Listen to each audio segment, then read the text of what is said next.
Hello friends, welcome back to Poragillu channel. ఈ రోజు వీడియోలో గ్యాస్తో అస్సలు పని లేకుండా చల్లచల్లగా హెల్దీ రెసిపీ మఖనా కొబ్బరి జున్నును చేసి చూపించబోతున్నానండి. ఈ రెసిపీని ఎలా చేయాలో ఇప్పుడు చూసేద్దాం. ముందుగా కొబ్బరి పాలను ప్రిపేర్ చేసుకోవాలండి. దానికోసం ఒక మిక్సీ జార్ తీసుకొని 1 కప్ కొబ్బరి తురుము, 2 కప్పుల వాటర్ వేసుకొని మెత్తగా గ్రైండ్ చేసుకోవాలి.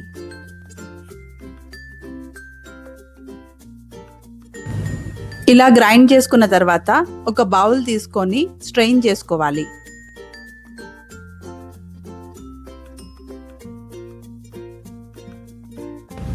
కొబ్బరి పాలు రెడీ అండి. ఇప్పుడు ఈ కొబ్బరి పాలను పక్కన పెట్టుకుందాం. ఇప్పుడు మరలా మిక్సీ జార్ తీసుకొని దానిలో 1 కప్ మక్కనాన్ని వేసుకోవాలి. మనం ముందుగా ప్రిపేర్ చేసుకున్న కొబ్బరి పాలను కూడా వేసుకోవాలండి. ఇప్పుడు దీనిలో 10 పిస్తా పప్పులు, 1/2 కప్పు బెల్లం పొడిని కూడా వేసుకున్నానండి.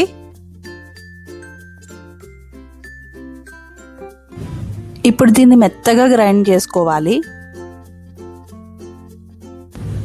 ఇలా గ్రైండ్ చేసుకున్న తర్వాత దీన్ని ఒక బౌల్లోకి తీసుకోవాలండి.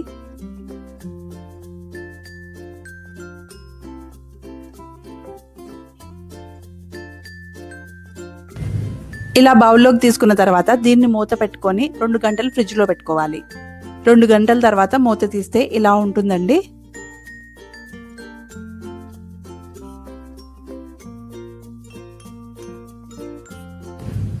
దీనిపైన బాదం పలుకులు, కొబ్బరి తురుముతో గార్నిష్ చేసుకుంటే మఖానా కొబ్బరి జున్ను టేస్ట్ చేయడానికి రెడీ అండి.